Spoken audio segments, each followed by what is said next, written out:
আপনি আমাদের কথা একটু ভাবুন, আমাদের কথা চিন্তা করুন, আমাদের ফ্যামিলির কথা চিন্তা করুন। আমরা আর পারছি না, এই বেতনে সংসার চালাতে আর পারছি না। আমাদের এখন মৃত্যুবরণ করেছে, আর কোনো উপায় নেই।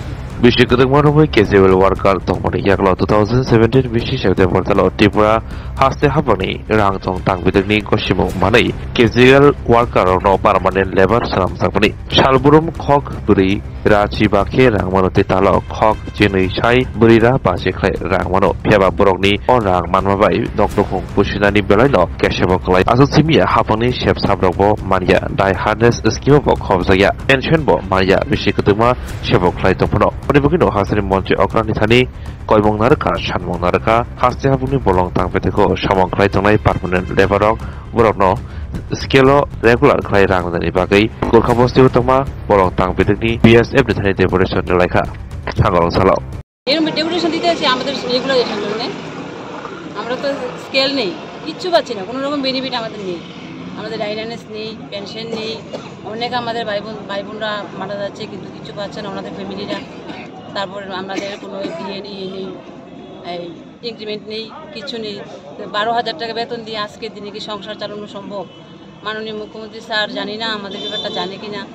তো আমরা স্যারের কাছে আপনাদের মাধ্যমে অনুরোধ জানাই, স্যার বিনম্র অনুরোধ আপনার কাছে, আপনি আমাদের কথা একটু ভাবুন, আমাদের কথা চিন্তা করুন, আমাদের ফ্যামিলির কথা চিন্তা করুন।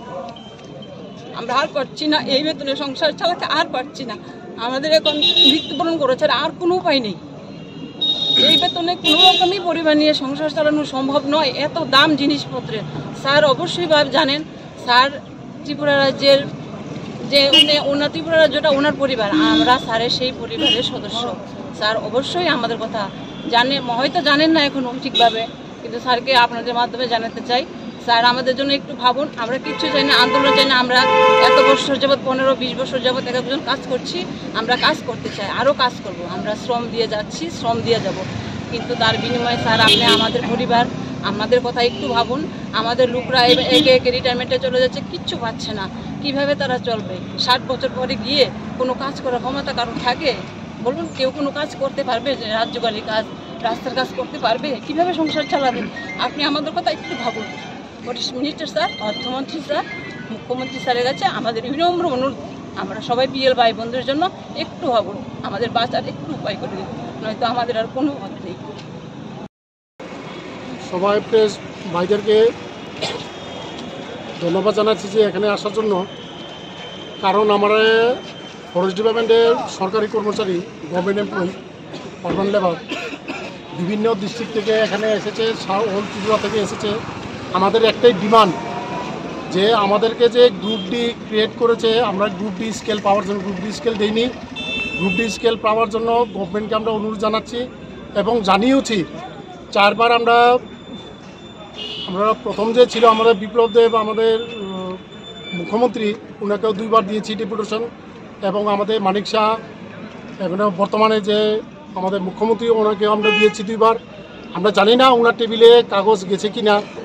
আমরা তাই বলছি, আজকেও আবার বলছি, শেষবারের মতন আমরা আজকে ডেপুটেশন দিচ্ছি। বলছি যে সরকারকে অনুরোধ, আমাদের যে পিএল ভাইদেরকে আছে যে অনেক দূর থেকে এসেছে, অনেকে অসুস্থ, অনেকে ক্যান্সার ধরা পড়েছে, অনেকে মারাও গেছে, কিন্তু ওনার ভবিষ্যৎ চিন্তা করে যে আমাদের যে বেতন পাচ্ছি 12,863 টাকা, ওটাকে বাড়িয়ে গ্রুপ ডি পোস্ট ক্রিয়েট করে গ্রুপ ডি যেমন অনুযায়ী বেতন পাওয়া, এটা আমরা দাবি জানিয়েছি। এবং আমাদের পিসিএফ স্যারকে দেখা করেছি, পিসিএফ স্যার বলেছে যে আমাদেরকে ওনারা মিনিস্টারের সঙ্গে কথা বলবে, ফাইন্যান্সের সঙ্গে কথা বলবে, যদি কিছু না হয় তারপরে আমাদের ব্যবস্থা আমরা করব, হয়তো আন্দোলন, না হলে আমাদের কেসে যাব। আমরা তো কেসে যাব না, এতজন সম্ভব না, আমরা আন্দোলন নেমে যাবো। আমরা 1 মাস সময় বেঁধে দিয়েছি, 1 মাসের ভিতরে যদি আমরা কিছু না করে, আমরা এখানে এই চত্বরে আমরা 363 সবাই আন্দোলনে নেমে যাব। এই বলে আপনারা কতজন আছেন শ্রমিক? আমরা 363, অনেকটি এক্সপায়ারও হয়ে গেছে, এর মধ্যে অনেকটি রিটায়ার্ডও চলে গেছে, সব কমে টমে আমাদের এখন 310-এর মতন আছে। কার কাছে ডেপুটেশন দিয়েছেন? আমরা দিয়েছি পিসিএফ কাছে, PCF forest department, head of department. কি বলেছে আমাদের পিসিএফ আর.কে সামল স্যার বলেছে উনি খুব ঠান্ডা, উনি খুব ভালো, উনি নতুন নতুন চার্জ নিয়েছে পিসিএফে, আশা করি উনি আমাদের জন্য কিছু করবেন। দেখা যাক এখন কী হয়। আমরা 1 মাসের সময় দিয়েছি, 1 মাসের ভিতরে দেখা যাক কী রিপ্লাই আছে। যদি রিপ্লাই না হচ্ছে আমরা আবার বসে চিন্তাধারা করে কী করা আমরা সিদ্ধান্ত নেব সবাই মিলে। আমরা আন্দোলনও